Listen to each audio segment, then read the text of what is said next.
Angela stood in front of the mirror, staring at herself in the white gown she had dreamed of since she was a little girl. Her hair was neatly pressed, her veil flowing, and the smile she wore seemed convincing enough to those around her. Yet, deep inside, a voice whispered doubts she refused to listen to. Her best friend Monica adjusted the veil and said, "Girl, you look like an angel. Phil is a lucky man." Angela forced a smile. Phil was handsome, charming, and ambitious. Everyone said he was the perfect man. But Angela remembered the little red flags, how he sometimes spoke down to her, how he never let her finish her point in arguments, how his temper flared over small matters. Still, she believed love would conquer all. When the pastor asked her if she would take Phil as her lawfully wedded husband, her "I do" came out soft but steady. Phil's voice, on the other hand, was loud and confident. The applause, the cheers, the cameras flashing, it all drowned out her uneasiness. She told herself she was now officially Mrs. Angela Brown, and that meant she had to make it work. The first few weeks were sweet. Phil took Angela to Miami for their honeymoon, bought her expensive dresses, and showered her with compliments. Angela thought maybe her fears were unnecessary. But once they returned home, little cracks began to show. Phil would complain about her cooking, comparing it to his mother's. If Angela wanted to visit her family, Phil would find excuses. "Your family doesn't like me," he'd say.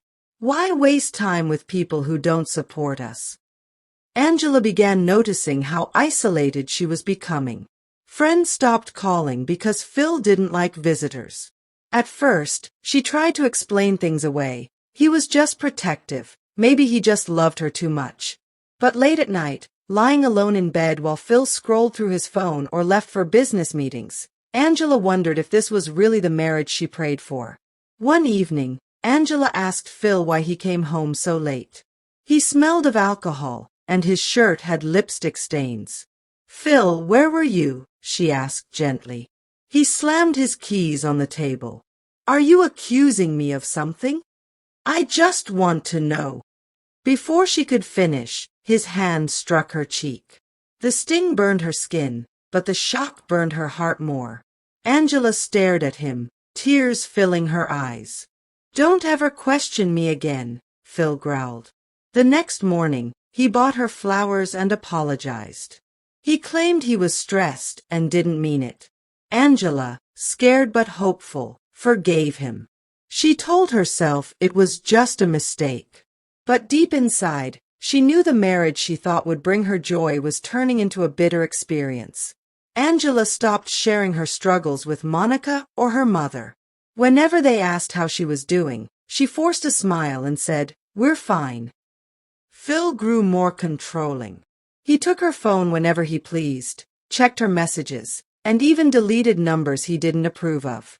Angela tried to hold on to faith, praying daily that God would change him. But the more she prayed, the worse things became. At church, Phil acted like the perfect husband, smiling, holding her hand, donating money. People admired them as the ideal couple. Angela kept quiet because she was ashamed. She didn't want to be seen as a failure. The night Angela truly broke came after Phil accused her of cheating. She had been on the phone with Monica for over an hour, laughing about old school memories. Phil stormed into the room, snatched the phone, and smashed it on the floor. "You think I don't know what you're doing? Talking to men behind my back," he shouted. Angela screamed back. "It was Monica, my best friend. Why don't you trust me?" His rage exploded, and once again his hands found her face. This time, Angela didn't cry silently. She screamed so loud the neighbors knocked on the door. Phil quickly switched his tone, smiling and saying, "Sorry, just a little misunderstanding," while Angela stood behind him trembling. That night, Angela lay awake with swollen eyes. She realized her marriage had become a prison. She was living a nightmare dressed in wedding rings and vows. Angela became an expert at covering her scars. She wore makeup heavier than she ever had before, long sleeves even in the summer, and smiles that never reached her eyes. Her mother, Patricia, visited one afternoon. "Baby, you look thin. Are you eating well?" she asked, eyeing her daughter with suspicion. Angela laughed softly. "I'm fine, Mama. Just busy keeping up with Phil. You know how he is about perfection." Patricia frowned. She wanted to press further, but Angela's tone carried a warning. "Don't ask." Phil walked in, and his charm filled the room. "Mama Patricia, how are you? Your daughter is in good hands with me." Patricia smiled faintly, but something in her spirit didn't rest easy. After she left, Phil leaned toward Angela. "You better not be telling your mother our business." Angela swallowed hard and nodded. Silence became her shield.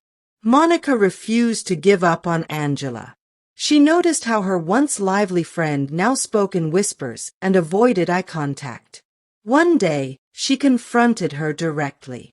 "Angie, what's going on? Don't lie to me." Angela hesitated, then sighed. "Monica, marriage is just harder than I thought." Monica's eyes narrowed. "Harder how? Girl, I see the way you flinch when Marcus walks into the room. Is he putting his hands on you?" Angela's tears betrayed her silence. She looked away, ashamed. Monica grabbed her hands. "Angela, listen to me. Love does not hit. Love does not break you. You don't deserve this." But Angela whispered, "I vowed for better or worse. Maybe this is just my worse." Monica shook her head. "No, this is abuse. And one day, it could cost you your life." Phil wasn't always violent. Some days he would surprise Angela with breakfast in bed, or take her out shopping, acting like the man she fell in love with. Those days confused Angela. Maybe he's changing, she told herself. But the cycle always repeated: tension, explosion, apology, calm. One evening, Phil brought home roses and said, "Baby, I know I've been hard on you, but you make me better. Don't give up on me." Angela's heart softened, tears rolling down her face. She hugged him tightly, craving the man she wished he could consistently be. But 2 weeks later, when she misplaced his watch, he shoved her so hard she hit her back on the door. The roses on the table had long withered, but the memory of his cruelty was fresh. Angela's cousin invited her and Phil to a family cookout. Angela wanted to go badly. It had been months since she laughed freely. At the cookout, Phil played the role of the charming husband. He laughed with her uncles, helped flip burgers, and danced to old-school R&B with Angela. For a moment, she felt normal again. But later, when her cousin Jamal jokingly hugged Angela after telling a funny story, Phil's eyes darkened. On the drive home, he was silent, gripping the wheel tightly. As soon as they entered the house, he exploded. "So you out here hugging other men? In front of me?" Angela pleaded. "Jamal is family." Phil slapped her so hard she stumbled.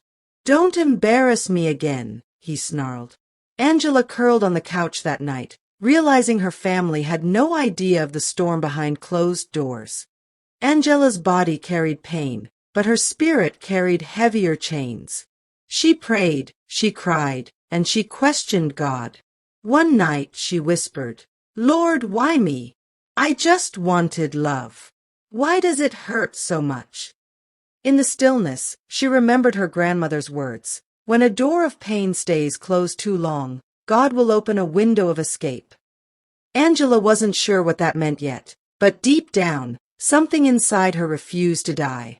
She began journaling quietly, pouring her truth into a hidden notebook. Every entry was a step toward finding her voice. Phil became more controlling over the finances.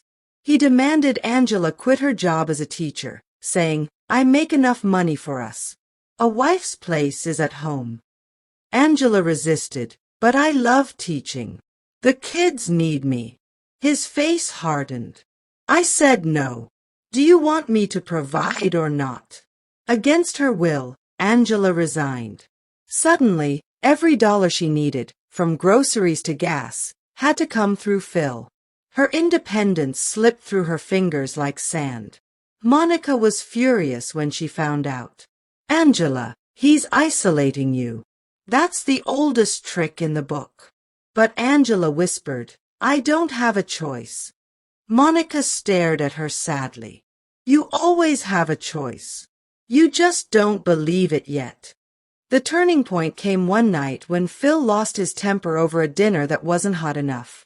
He pushed Angela, and she fell, hitting her head against the table. She woke up in the hospital with stitches above her eyebrow. Phil sat by her bed, holding her hand, crocodile tears in his eyes. Baby, I'm sorry. I didn't mean it. You know I love you, right? Please don't tell anyone what happened. Angela nodded weakly, but inside, fear was planting seeds of resolve. A nurse later whispered to her, Sweetheart, you don't have to go back. There are shelters, people who can help. Angela closed her eyes, torn between fear and hope. When Patricia saw her daughter's bandaged head, her suspicions were confirmed. Angela, tell me the truth. Did Marcus do this to you? Angela broke down crying in her mother's arms. Mama, I'm scared. I don't know what to do.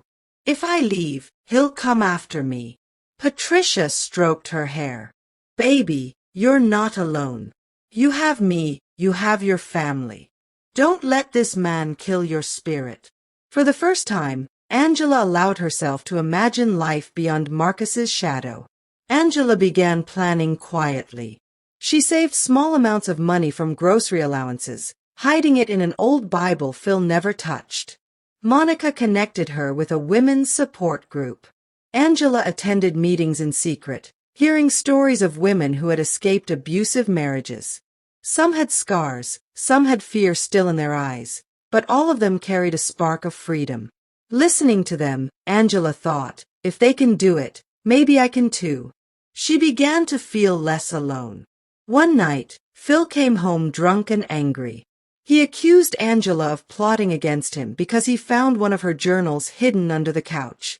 You think you can write lies about me? You think you can shame me? He shouted, throwing the book across the room. Angela stood frozen, her body trembling. When he raised his hand again, something inside her snapped. She ducked, grabbed her purse, and ran out of the house barefoot into the night. Her heart pounded as she reached Monica's apartment, banging on the door. Monica opened, shocked at the sight of Angela's swollen face and shaking hands. Monica, Angela whispered, her voice cracking, I can't do this anymore. I want out. And for the first time, Angela's words carried strength instead of silence. Angela spent her first night at Monica's apartment trembling under borrowed blankets. Every sound outside made her jump. Monica sat beside her and whispered, You're safe now. He can't touch you here. Angela clutched her friend's hand. What if he comes looking? What if he hurts you for helping me? Monica shook her head. Let him try. I've been waiting for you to choose yourself, Angie. And now that you have, I'm not letting you go back. Angela closed her eyes, for the first time in years feeling a flicker of safety. The next morning, Angela's phone buzzed non-stop. Marcus left dozens of missed calls and threatening texts. You'll regret leaving me. Come home or I'll ruin you. No one will want you but me. Angela's hands shook as she showed Monica. Monica grabbed the phone and blocked his number. You don't owe him another word, she said firmly. But deep inside, Angela was still terrified. She knew Phil's pride. He wouldn't let her go easily. Monica drove Angela to a women's shelter where a counselor named Miss Lorraine greeted her with a warm hug. Baby, you're not alone. We see you. We believe you. And we'll help you.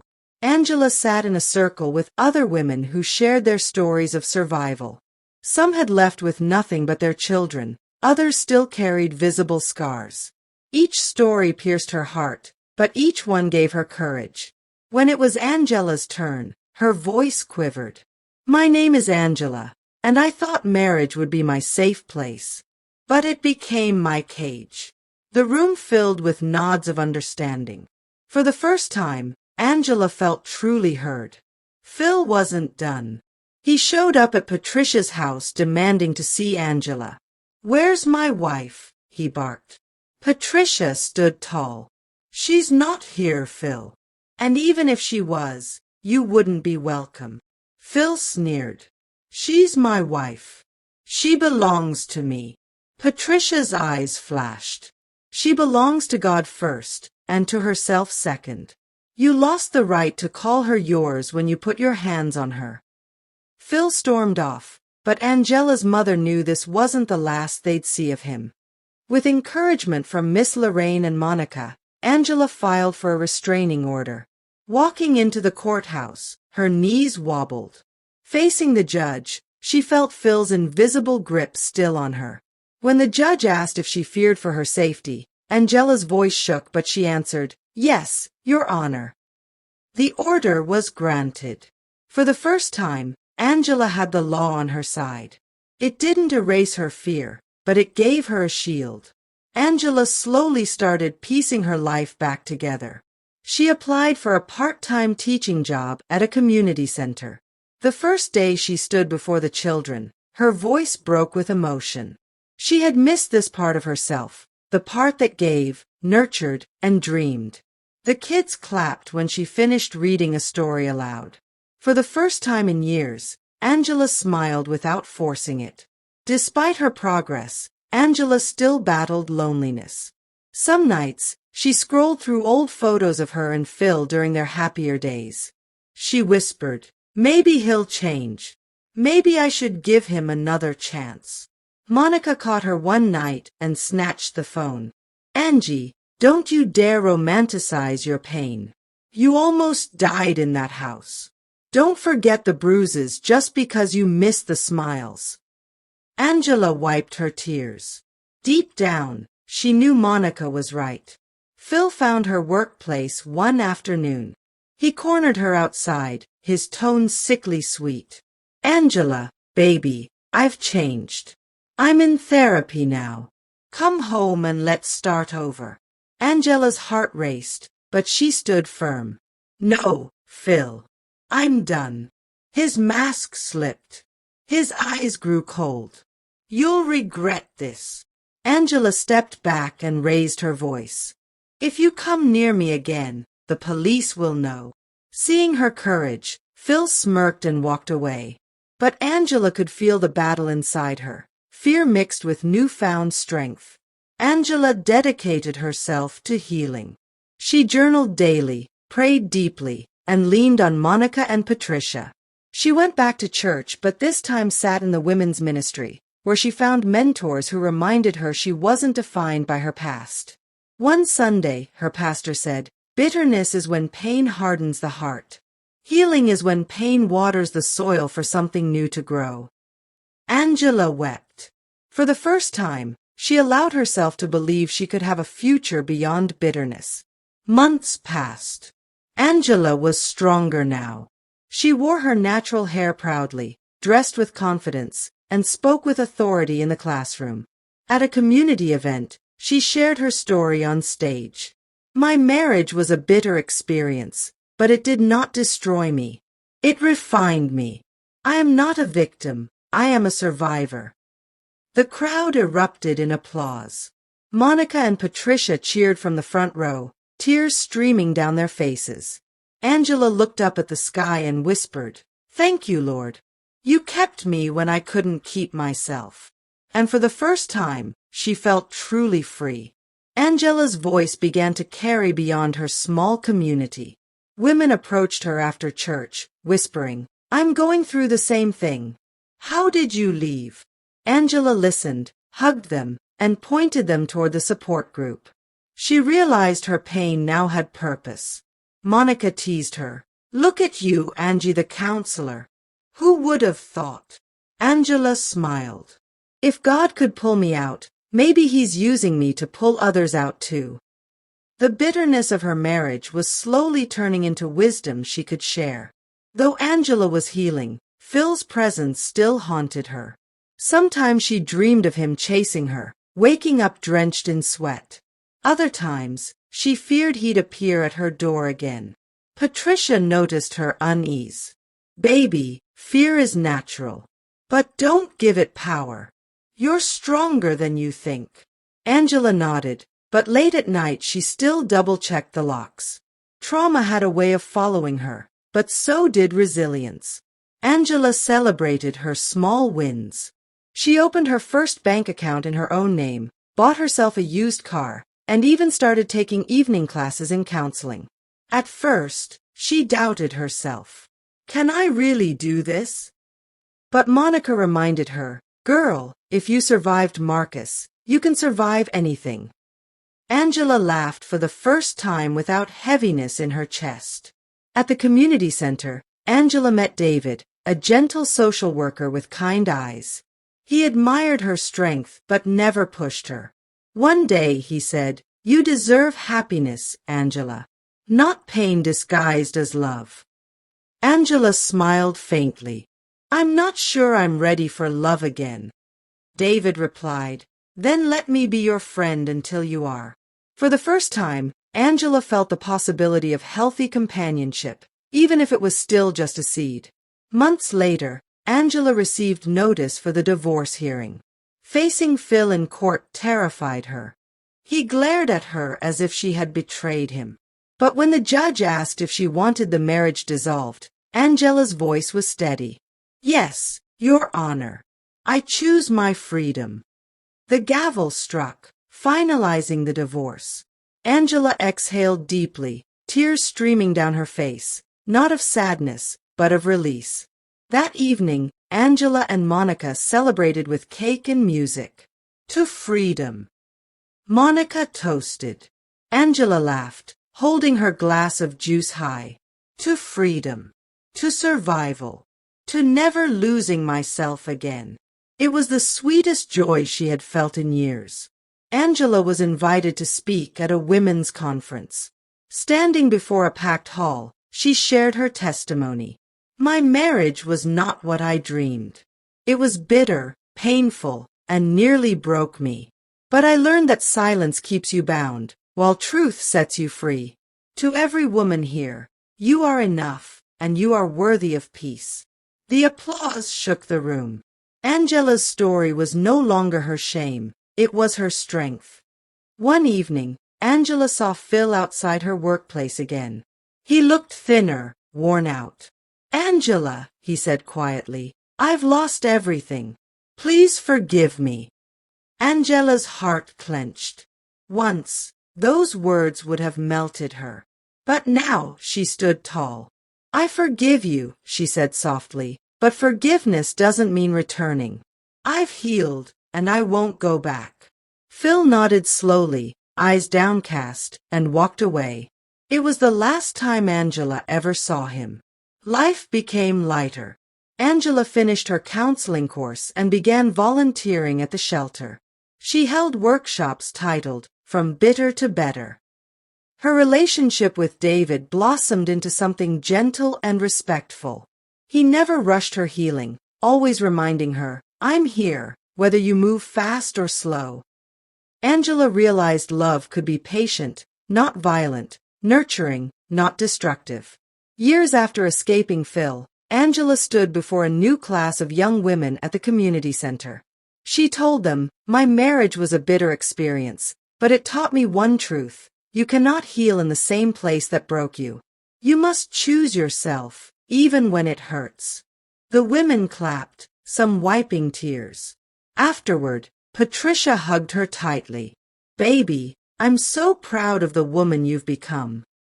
Angela looked around, at Monica, at David, at the women she was helping, and smiled. Her scars would never disappear, but they no longer defined her. She had turned her bitterness into a testimony, her pain into purpose, and her silence into a voice that carried hope. For Angela, the chapter of suffering had closed. A new story of freedom, healing, and love had begun.